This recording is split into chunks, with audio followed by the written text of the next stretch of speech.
I'm actually currently on maternity leave, so I am fulfilling a slightly different role now. But I'm on maternity leave from my job as head of brand and comms at XREF. XREF's an online reference checking platform, and I've been working there for about 3 years now, just over 3 years. And my role's it's evolved a lot over that time, I suppose. And I came in a very sort of content heavy position, and over time I've kind of taken on the brand and comm side of things, which has kind of then incorporated PR as well. And PR is where I kind of initially came from. So I actually worked in agency and in-house PR teams. And then it wasn't until I worked with you, Laura, wonderful Laura Johnson, that I then got the opportunity with XREF. I actually studied public relations at university. So I was kind of always inevitably going to get into that field after I left. And I suppose I kind of, I actually met the CEO of the agency that I worked for at university. So he came in to judge some presentations that we were giving. He was part of an industry panel that we had to present to as part of our final year, as one of our courses in our final year. And he was one of the judges, and he basically offered me a job at the end of it. And I was cheeky enough to say, no, I'm going off traveling for a year, but I'll be in touch when I get back. And luckily he had a role when I got back. So yeah, so I started out in that agency, stayed there for like 4 years, and then came across an opportunity with the Deloitte press office team, and ended up working there for a year. So I was actually a part of a maternity cover contract. Worked there for a year, then moved to Melbourne.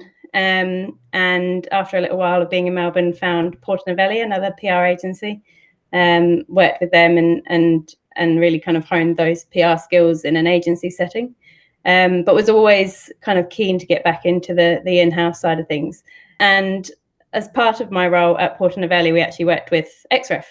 And it wasn't until I left Porter Novelli, so I was actually moving over to Christchurch in New Zealand after being in Melbourne for a couple of years.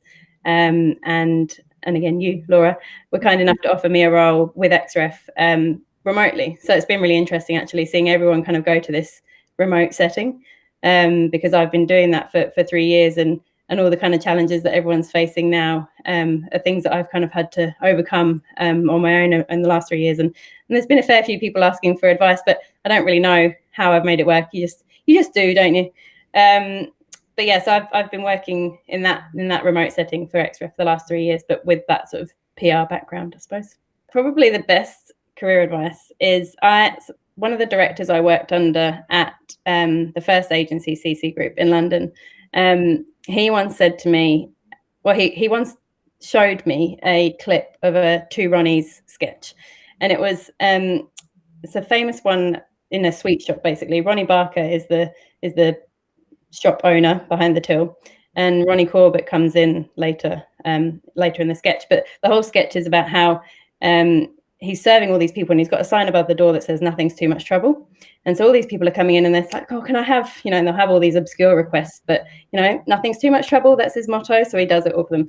But when Ronnie Corbett comes in, he has the most ridiculous requests, and I can't remember what they are, but they're like, I want the green Smarties only or something. So he has to go out and filter them through, but he's like, nothing's too much trouble, and you can just see him getting more and more frustrated as he goes along. But my director's point was, at some point, some things are too much trouble, and if you just keep saying nothing's too much trouble, then eventually people will know you as that person, and you'll never be working on the things that you should be working on, and you'll never feel satisfied with the results that you're delivering. You can't be a yes man, and you also need to ask why. Like, you can't just say yes to something without really knowing why you're doing it. And I think, again, that sort of translated for me as I went through my career, that not only do I not just need to say yes to everything, I need to actually understand why I'm doing stuff and ask why all the time. So yeah, that's probably the best piece. And also another one around the same sort of time, probably, and I actually can't remember who said it. It might actually have just been like my dad or someone, but someone said to me that you're not always going to like who you work with, which is absolutely true, but you will always learn something from everyone that you work with. So like, I think I was dealing with a manager that I didn't agree with, but the point is that if you don't agree with that manager, then that's fine, but at least you can learn from them how you'd manage people, for example. So yeah, I really value that as well. Actually, prior to working for CC Group, I actually, as part of my university degree, did a placement year. So I worked in industry in a another PR agency for a year. Again, a great agency, learnt so much. I've always said I learnt more in that year than I did in the other 3 years at uni, which were really theory based. But I got so stressed, and I was like the lowest paid person there, working probably the longest hours and living on very minimal in central London.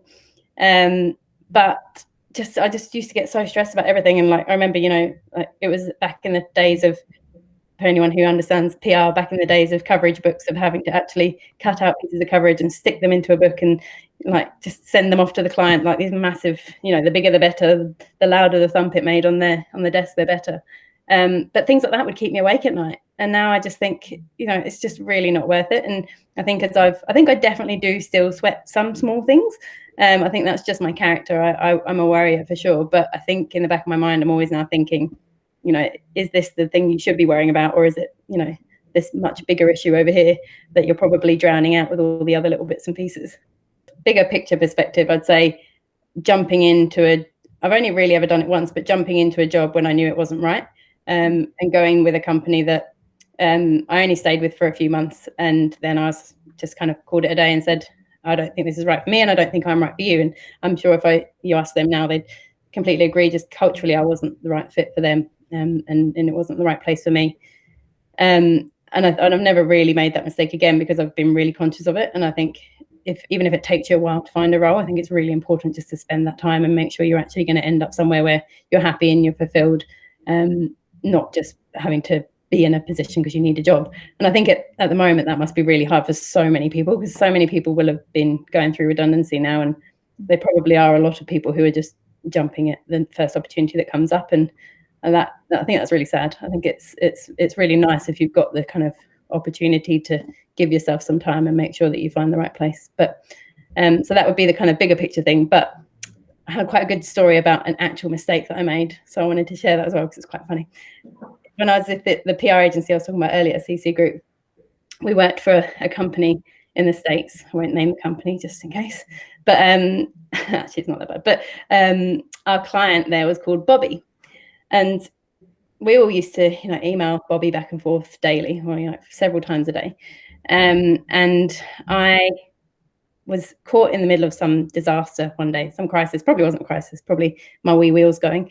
But me and Bobby were emailing back and forth really quickly, trying to get this thing sorted. We'd always joked in our team that one day someone in their haste was going to type booby. And I think we'd actually all maybe done it once or twice as well, but corrected ourselves. And so this day I sent off this email, and then Duncan, my colleague I was talking about before, actually stood up over the divider, and he went, "You've done it." I was like, what do you mean I've done it? He's like, "You just called him booby." And I was like, oh. And I think I actually cried, and then decided I needed to call Bobby, because that was probably the only way I was gonna get around this. And I just thought it was going to be the worst thing ever. I thought he's probably going to fire us as an agency, and that was the end of it. And I called him up, and he said to me, "Lorna, with everything else that's going on today, that was exactly what I needed." So yeah, I think recognizing that the client is human was probably a good move at that point. But yeah, probably the funniest mistake I've made. But again, it stuck with me, because it's one of those things I'm like, now I always definitely check that I've spelt people's names right, because even though Bobby and Booby's pretty awful, I think spelling anyone's name wrong in an email is terrible, and I get really frustrated when I get it. So I'm always pretty hot on making sure I get people's names right. Every role I've gone into has basically come through someone that I've met, and it also makes me sound like I'm not very ambitious, but I am always looking for new opportunities, and I do like new challenges. But so as I mentioned before, the CEO of CC Group attended that presentation and offered me a job. Got in touch with him when I got back from traveling and got the job.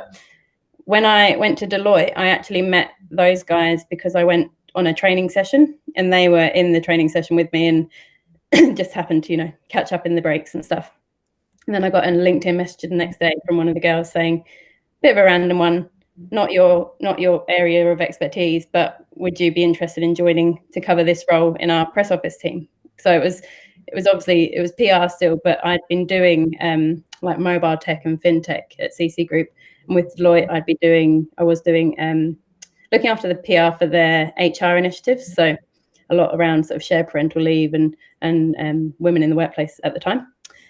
So I got that job through them, and then when I moved to Melbourne, the CEO of CC Group got in touch with someone in Sydney, who got in touch with someone in Melbourne, who got in touch with the person I ended up working for at Porto-Novelli in Melbourne. And then obviously having had XREF as a client at Porto-Novelli, ended up then coming to join your team at XREF. So I've always kind of, I think my success, although I think I've still got a long way to go, I think the question of your success is really interesting, because I think it's only really attributable to people who have like gone on and, you know, achieved fantastic things. And I think I've still got a long way to go, but I think my success today has definitely been down to just meeting people and being open to opportunities, really. And I think as well, kind of building those relationships and not just having I think hopefully you can attest to this with XREF, but we built a relationship that wasn't just a client agency relationship, and we knew you and we could kind of talk to you like a human, and we didn't, you know, there was no sort of fear in there. It was just a nice working relationship. So I think having had that with people along the way, I've opened myself up to more opportunities possibly.